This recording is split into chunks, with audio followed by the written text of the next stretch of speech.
I'm concerned that Greg Abbott decided to play politics with flood victims and their families.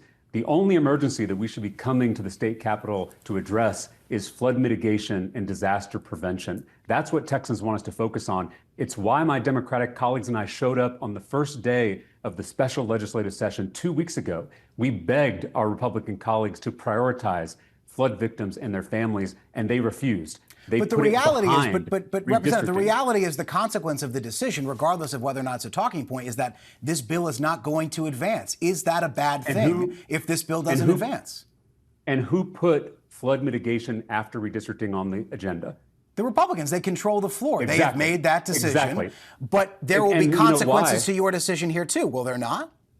And you know why they did that is so that they could play politics with those flood victims, so that they could pressure us to give away our constituents' voices in the democratic process. They're using flood victims to try to get us to agree to these corrupt maps so they can rig the next election.